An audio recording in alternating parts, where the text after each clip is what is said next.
오늘 우리가 은혜 나누실 하나님 말씀은 데살로니가전서 5장 9절부터 11절까지 말씀입니다. 데살로니가전서 5장 9절부터 11절까지.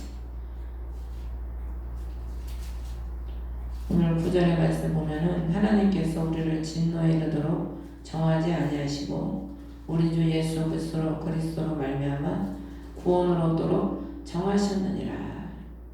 하나님은 우리를 구원을 얻도록 정하셨다는 겁니다.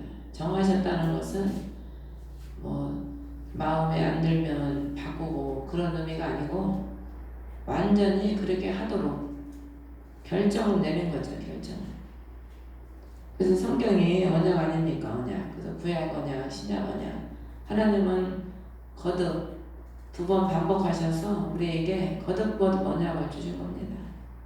근데 우리가 성경을 번역하면서 너무 이제 성경을 원어적으로 너무 이제 변질을 시켜가지고 오늘날에는 성경도 그렇게 변질을 시켜서 번역을 해놓고 또 설교도 보면은 우리가 뭘 해야 구원을 받는 거죠. 뭘 해야 구원을 받는 거는 이방 종교죠. 이방 종교는 보면은 얼마나 자신들의 노력이 필요합니까? 일천번제 그 절에 가면은 노상 비비고 그냥 엎드리고 절하고, 물론 예수님을 따라가는 삶도 쉬운 길이 아니죠. 좁은 길이고 십자가의 길이지만 구원은 오직 예수 그리스도로 말미암아 하나님께서 믿으면 구원을 받는다고 성경에 하나님께서 이렇게 정해 놓으신 겁니다. 그래서 우리는 그 말씀을 믿고, 복음이 뭐예요? 기쁜 소식이잖아요. 기쁜 소식. 기쁜 소식이 뭡니까? 예수 구원하신다. 찬송가에 있지 않습니까? 예수 구원하신다. 기쁜 소리 들리니 예수 구원하신다. 그 소리가 가장 기쁜 소리입니다. 그 소리가. 우리가 다니엘도 보면 그렇고 에스더에서도 보면은 왕의 칙령을 바꿀 수가 없잖아요. 바꿀 수가 없기 때문에 반드시 왕이 도장을 찍으면 왕도 못 바꿔요. 그래서 다니엘서에서 보면은 왕이 칙령을 자기가 찍었잖아요. 자기가 찍어놨는데 자기가 찍어놓고도 못 바꾸는 거예요. 하물며 하나님께서 정하신 것을 누가 바꾸겠습니까? 그러니까 우리는 그 하나님을 믿고 신뢰하고 섬기고 따라가면 하나님께서는 우리에게 구원을 얻도록 정하셨기 때문에 우리에게 반드시 그 구원을 주시는 겁니다. 4장 7절에도 보면은 하나님께서는 우리를 부정함에 이르도록 부르지 아니하시고 거룩함에 이르도록 부르셨다. 부정함에 늘 노출되어 있고 부정한 문둥이 같은 우리 인생이었죠.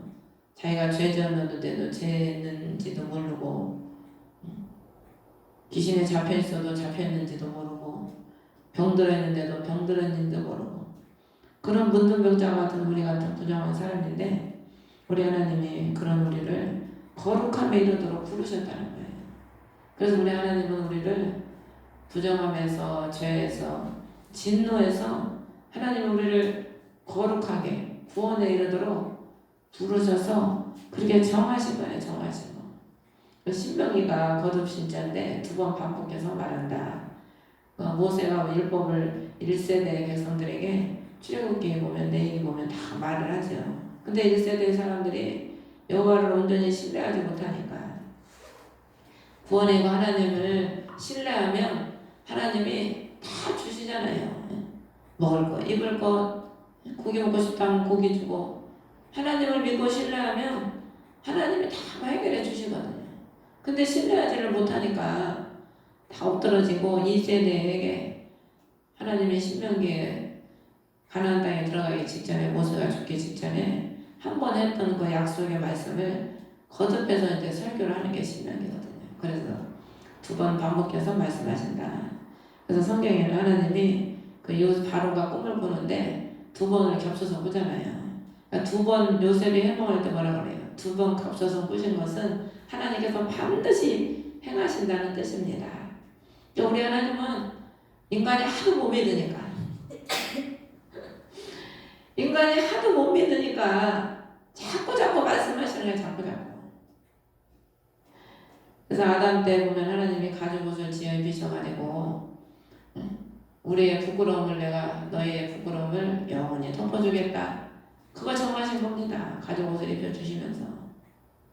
그리고 또 무지개 언약 노아 때 보면 무지개 언약을 통해서 내가 다시는 택한 너희들을 멸망하지 않겠다. 멸망시키지 않겠다. 노아한테 그 확증을 시켜주는 거예요. 다윗 시대에 또 보면은 다윗을 통해서 하나님이 다윗 집과 언약을 하시잖아요. 내가 너희 집에 등불을 끄지 않게 해주겠다. 아브라함을 통해서 하나님이 또 내가 믿음의 자손들을 하늘의 별처럼 낳게 해주겠다. 계속해서 우리 하나님은 하나님의 백성들을 통해서 계속 언약을 하시는 거예요. 포로 중에도 하나님은 그들이 범죄해서 다 바벨론으로 잡혀갈 때도 하나님은 무슨 수만이 있겠습니까? 근데 그때 잡혀가기 직전에 에레미야를 통해서 70년 후에 다시 내가 너희들을 돌이켜주겠다. 또 언약하시잖아요. 그래서 하나님은 자신의 입에서 나간 그 말씀을 다 이루시지 않습니까? 이루시잖아요.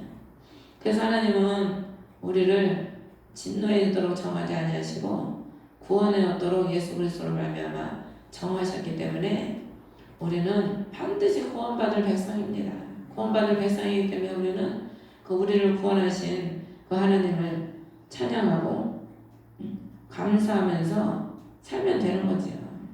그래서 우리를 구원하시는 총체적인 구원의 그 정하심이 바로 그 마지막 확증이 예수 그리스도시죠. 그리스도로 우리를 총체적으로 구원하신다는 그 정하신 그것을 이루시고 하나님의 약속하신 것을 우리에게 나타내시고 하나님이 우리 안에서 이루어 가시는 겁니다. 그래서 실제로 보면 그분께서 우리를 왜 죽으셨으니 이것은 우리가 깨어있든지 자고 있든지 자신과 함께 살게 하려 함이라.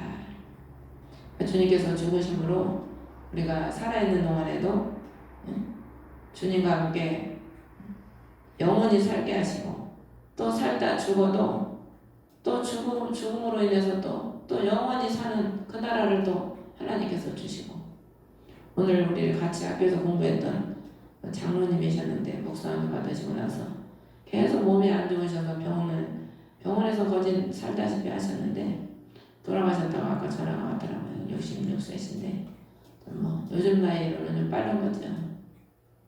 아쉽긴 한데 뭐 생명은 주님께 있으니까 뭐 우리야 살아도 주를 위해 살고 죽어도 주를 위해 죽나니 주님 나라 가니까 그래서 누가 죽었다는 소리 들어도요 뭐 하나 놀랍지도 않아요. 뭐 죽음이 복 아닙니까? 솔직히 예수 안에서 죽는 게 주님 안에서 죽는 게 뭐 복되다고 했는데 그게 가장 참 감사한 거죠. 주님 안에서 죽을 수 있다는 게. 11절에 보면 그러므로 너희가 지금 하고 있는 것 같이 너희끼리 함께 위로하고 서로를 세워라. 그래서 우리 예수 그리스도를 통해서 하나님께서 우리를 구원에 이르도록 정하셨기 때문에 우리 또한 또 우리 주위에 약한 또 형제들을 잘 돌보고 또 그들이 믿음 안에서 바로 설 수 있도록 또 우리가 함께 세워가는 그 교회를 세우는 겁니다. 우리가 보이는 이 교회도 교회지만 우리 한 사람 한 사람이 교회잖아요. 그래서 형제를 돕고 세우는 일이 바로 교회를 세우는 일이거든요. 그래서 한 사람이 변화가 되면은 이 교회 하나가 세워지니까 적게는 몇 명에서부터 시작해서 어느 교회는 뭐 수십만 명이 모여서 예배드리잖아요. 그것처럼 한 사람이 바로 세워지면 그 한 사람을 통해서 적게는 몇 명에서 뭐 수만 수십만까지도 교회 돌이키게 하는 그런 역사를 이루는 거죠. 조인희 목사님 한 사람이 하나님의 종이 되니까 얼마나 많은 큰일을 하고 가셨습니까? 사도 바울도 그렇고 많은 주의 종들이 그들이 예수 그리스도를 모시고 복음의 일꾼이 되고 교회가 되니까 많은 하나님의 영광을 위해서 살다 가지 않습니까? 그래서 그들이 또 연약한 자들을 세우고 하나님을 기쁘시게 하는 그런 일들을 다 갔죠. 어제 사모님이 차를 태워주면서 간증을 하시는데 전에 자기 성도가 교회 앞에서 포장마차를 해가지고 아주 그냥 목사님하고 두 분이서 그렇게 그냥 도와줬다고 그러더라고요. 그냥 긴말이에서 갖다 주고 그냥 무신양면으로 도와줬는데 다른 목사 꼬임에 넘어가가지고 배신하고 가더라네. 그래가지고 그냥 너무 속이 상하고 막 속이 상하고 막 배신감도 느껴지고 막 속이 너무 상하고 막 그랬는데 용서가 막 잘 안 되더래요. 근데 이제 기도를 막 이제 주님께 막 하는데 그래도 주님이 기도하니까 또 그 용서하는 마음을 주시더라네. 그래서 그냥 용서가 되니까 막 너무 기뻐가지고 막 너무 용서가 되니까 마음이 기쁘더래요. 그래서 막 그냥 혼자서 기도하다가 성전에서 막 춤을 췄대요. 너무 기뻐가지고 하나님 감사하다고 용서할 수 있는 마음을 주셔서 너무 감사하고 아버지 내가 용서하니까 하나님도 기쁘시죠? 그러면서 혼자서 막 춤을 춰가면서 기뻐를 했는데 이 심령에서 하나님의 영감의 음성이 들리기를 사랑하는 내 딸아 내가 기쁜 게 아니라 사랑하는 내 딸 네 마음의 평강이 온 게 나는 더 기쁘다. 하나님이 그러더래요. 그래서 그 응답을 받고 또 막 통곡을 했다나 막 좋아가고 춤추다가 또 통곡을 하고 그러니까 참 예수님의 사랑으로 주의 종들은 어쩌다 양들을 그냥 영육간에 복받게 하고 세우려고 있는 정성 없는 정성 다해서 이렇게 했는데 믿음이 연약하니까 양도 그러겠지요. 믿음이 연약하다 보니까 사람의 꼬임에 넘어가가지고 나중에 봤더니 그 목사님이 사기꾼이더래요. 그러니까 남의 성도를 한 동네 교회를 했대요. 그 목사님이.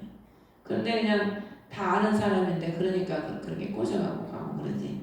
제대로 된 목사님 같으면 그런 행동을 하겠습니까? 네, 양들이 다 믿음이 연약하고 어리다 보니까 분별이 없다 보니까 그런데 이제 넘어가는 거지. 그래서 우리가 하나님은 세우는 일에 열심을 다하고 하면 하나님은 뭐 그 결과가 어떻든 간에 그 수고를 보시고 하나님은 칭찬해 주시는 거지 뭐 하나님의 결과를 보고 너는 왜 이거밖에 못했냐 저거밖에 못했냐 뭐 하나님이 그러시니까 하나님은 우리가 할 수 있는 한도 안에서 할 수 있는 선에서 최선을 다해서 성도를 세우고 또 이렇게 협력하고 하나 돼서 하는 것을 볼 때 하나님 그것을 기뻐하시지요. 그래서 요즘에 이제 문전도사님이 낮에 그래서 이제 누가 온다 그러면 계속 태워가고 그러거든요. 그래서 또 감사하더라고요. 또 은혜를 받고 또 이렇게 또 봉사를 하고 이렇게 하니까 참 얼마나 감사한지 또 하나님이 그냥 은혜를 많이 주시고 그래서 또 이렇게 같이 세우는 일에 또 협력을 하고 그러니까 하나님이 그냥 기도하면 또 자꾸 눈을 열어서 그냥 보여주시고 하나님이 또 은혜를 많이 주시더라고요. 그래서 우리가 형제들이 내가 못하는 거를 저 사람이 하고 저 사람이 못하는 것도 내가 하고 그래서 우리 예수 그리스도의 성도들은 예수님을 통해서 우리가 함께 세워져가는 그런 성도가 되어야 될 줄 믿습니다. 그래서 우리 하나님은 우리를 구원에 이르도록 정하셨기 때문에 우리가 구원에 이르도록 정하신 우리가 예수 그리스도를 늘 찬양하고 감사하면서 승리하시기를 예수님의 이름으로 축원합니다. 우리가 주기도문으로 예배를 마치겠습니다. 하늘에 계신 우리 아버지 이름이 거룩하게 여김을 받으시오며